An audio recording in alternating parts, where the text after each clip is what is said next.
రాష్ట్రంలో విద్యా వ్యవస్థను పూర్తిగా నిర్లక్ష్యం చేసిన విద్యాశాఖ మంత్రి సబితా ఇంద్రారెడ్డిని బర్తరఫ్ చేయాలంటూ సీఎం కేసీఆర్ కు సరూనగర్ కార్పొరేటర్ ఆకుల శ్రీవాణి లేఖ రాశారు. తెలంగాణలో విద్యా వ్యవస్థ పూర్తిగా కుప్పకూలిపోయిందని కార్పొరేటర్ ఆరోపించారు. ఇక రాష్ట్రంలో సబితా ఇంద్రారెడ్డి ఆధ్వర్యంలో కళాశాలలు, విద్యాలయాల పరిస్థితి రోజురోజుకి దిగజారిపోతుందంటూ అసహనం వ్యక్తం చేశారామె. రాష్ట్రంలో 64% ప్రభుత్వ విద్యాలయాల్లో ఉపాధ్యాయుల కొరత ఉందని, పరిశుభ్రత గురించి అధ్యాపకులే వాళ్ల జోబుల నుంచి ఖర్చు పెట్టాల్సిన పరిస్థితి వస్తుందంటూ లేఖలో పేర్కొన్నారు.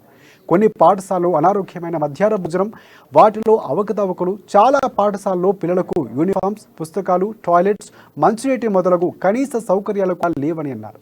తెలంగాణ రాష్ట్రంలో విద్యా వ్యవస్థ అట్టడుగు స్థాయికి వెళ్లిపోయిన విద్యార్థుల భవిష్యత్తుతో రాష్ట్ర ప్రభుత్వం ఆటలాడుకుంటుందంటూ కేసీఆర్ కు రాసిన లేఖలో ఆకుల శ్రీవాణి విజ్ఞప్తి చేశారు.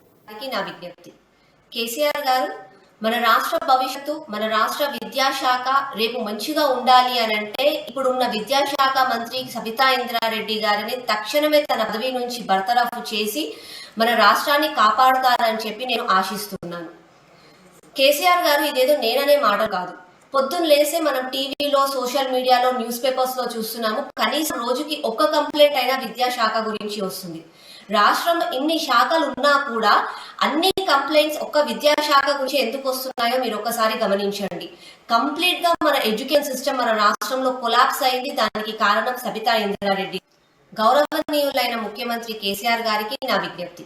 కేసీఆర్ గారు, మన రాష్ట్ర భవిష్యత్తు, మన రాష్ట్ర విద్యాశాఖ రేపు మంచిగా ఉండాలి అని అంటే ఇప్పుడున్న విద్యాశాఖ మంత్రి సబితా ఇంద్రారెడ్డి గారిని తక్షణమే తన పదవి నుంచి బర్తరఫ్ చేసి మన రాష్ట్రాన్ని కాపాడుతారని చెప్పి నేను ఆశిస్తున్నాను. కేసీఆర్ గారు, ఇదేదో నేననే మాటలు కాదు. పొద్దున్న లేస్తే మనం టీవీలో, సోషల్ మీడియాలో, న్యూస్ పేపర్స్ లో చూస్తున్నాము. కనీసం రోజుకి ఒక్క కంప్లైంట్ అయినా విద్యాశాఖ గురించి వస్తుంది. రాష్ట్రంలో ఇన్ని శాఖలు ఉన్నా కూడా అన్ని కంప్లైంట్స్ ఒక్క విద్యాశాఖ గురించి ఎందుకు వస్తున్నాయో మీరు ఒకసారి గమనించండి. కంప్లీట్ గా మన ఎడ్యుకేషన్ సిస్టమ్ మన